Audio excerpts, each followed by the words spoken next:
Hey, what's up, guys? It's Russo with Backdoor Fantasy Sports. Got another prize picks video for you. Unfortunately, Jordy's still not feeling 100%, and so I'm riding solo today. He's not dealing with anything too crazy, but it's just one of those rough seasonal colds, and it's impacting him pretty good. I called him today to talk about getting the video going, and I could just hear it in his voice that it was going to be a struggle for him to get through it. So I offered to just run it solo.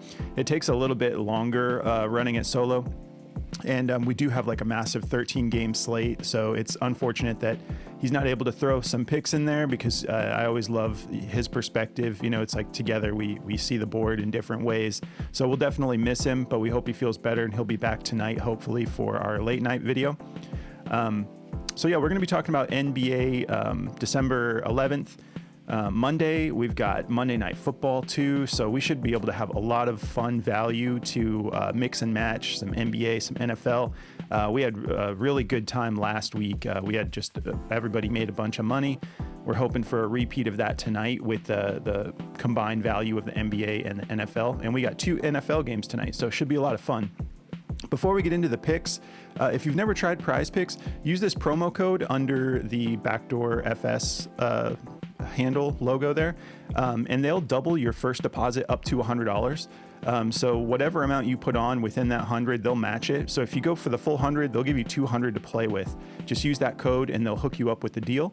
And if you are new to our channel, make sure you subscribe, hit the notification bell, because we run a lot of different types of shows. We run a late night show, and we run a daily show Monday through Friday, and we've got new content coming on the way for different types of betting platforms and whatnot. So make sure you're subscribed, and you'll be notified as soon as we drop our picks on there. All right, so let's get into these picks. I've got 4 for you.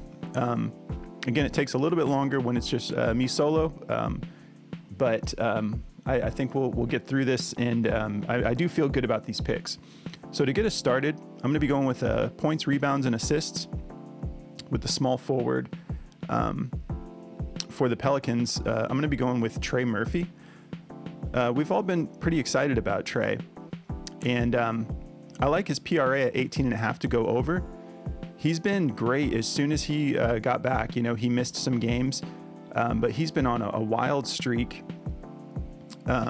The dude can just shoot really well. We're going to take his over here. And he's actually, he's hit this 9 out of his last 10 games. So great success rate there. And then you saw on here, he just barely missed it. The one game that he didn't hit it, you know, just a half a point under. So I'm feeling good about him going over this tonight. This is a -125 on BetMGM. And let's take a look at what Trey's been up to. So over his last 10 games, he's averaging just under 36 minutes per game, 21 points per game, 2.9 rebounds, and 1.7 assists. So he could hit this on points alone. We have seen him when he drops a couple threes, he's got such a quick release, and his shots are so crisp. Like as soon as, you know, it's like you can just see it sometimes. Like sometimes guys are hitting like a little bit of the back of the rim and whatnot. Like, and it doesn't matter as long as the ball's going in. But every now and again, we get a shooter like Trey where it looks like it's going to shred the net, and he can get this like super high arcing shot, a little hard to defend. He can hit contested threes. He's just a really exciting young new player. So we're feeling good about him going over 18.5 when he could hit that on points alone. And if we look at the matchup, it is a little bit tough. Minnesota is a good defensive team. There is a chance that Anthony Edwards doesn't play. He's a game time decision. So that might lend itself to a little bit less scary of a defense, him being so athletic and whatnot. But so Minnesota is allowing just over 20 points per game, 7.2 rebounds, and 3.8 assists per game to small forwards.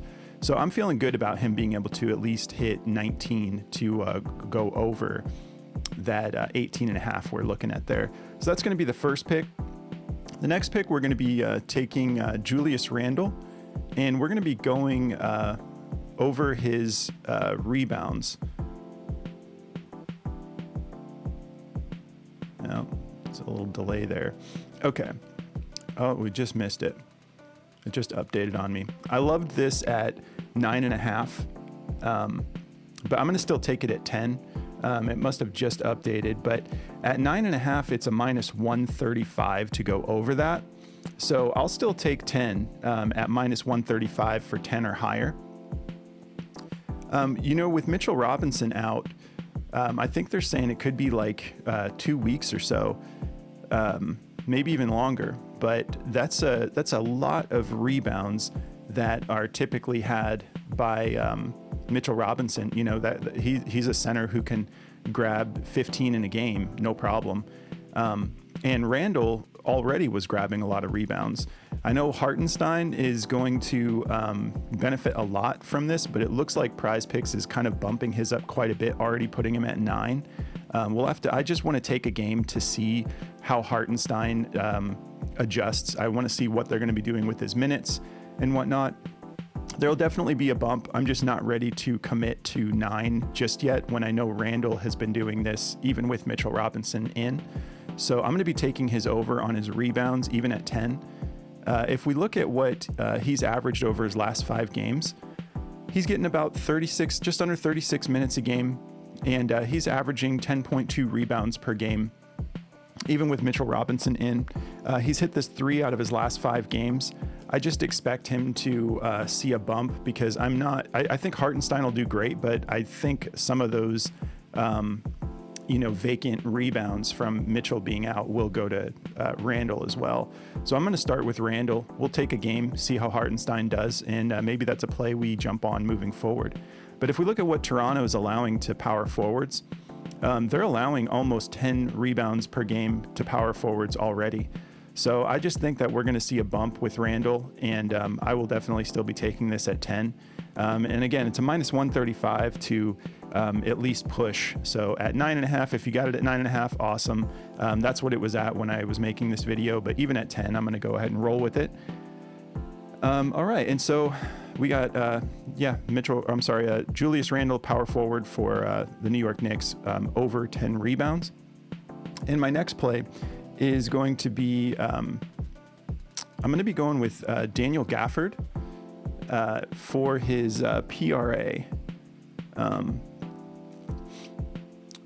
His points look juicy too, but I like this 18.5 because, like we've talked about before, Joel Embiid is a monster. He's looking like the MVP this year, but his style of game is he's not really the type that just hovers under the basket and soaks up like a ton of rebounds and whatnot. A lot of their game is him not necessarily just chilling under the basket.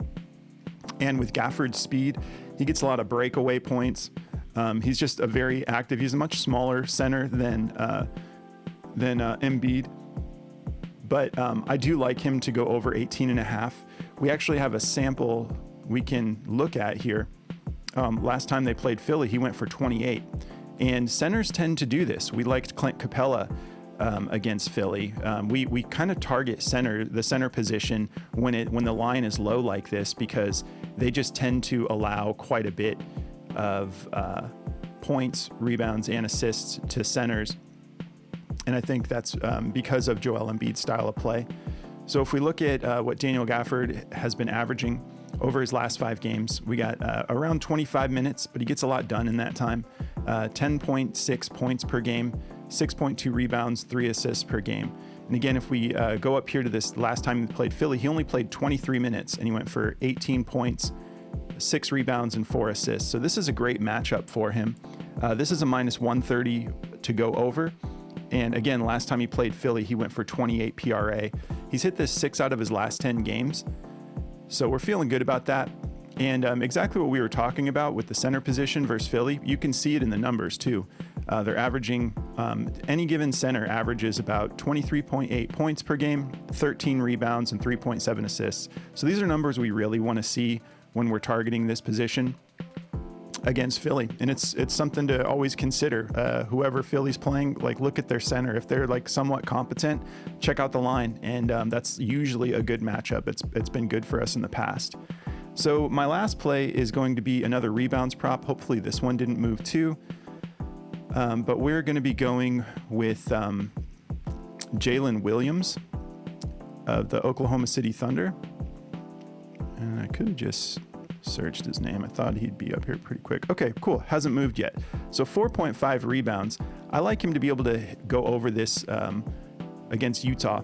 He's hit this in 4 out of his last 5 games. And we do have a great matchup here for him. So we're going to take the over here. If we look at what Williams has been doing over his last 5 games, he's getting good amount of minutes, 33.1 minutes per game, and averaging that 4.6 rebounds per game. So I feel comfortable with him, especially with this matchup here. So against the Jazz, shooting guards are on average grabbing 6.6 rebounds per game. If you want to look at some of his other options too, you can. I just feel really good about the rebounds in particular because 4.5 is just so low for the type of player he is.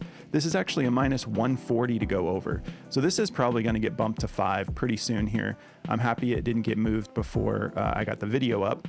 But these are the 4 that I'll be going with. And again, we hope Jordy feels better soon. We're looking forward to getting back on track with our normal schedule of shows. I hope you guys have a great Monday night. Enjoy it. Good luck. Let's cash like we did last Monday. Let's get that sweep going again.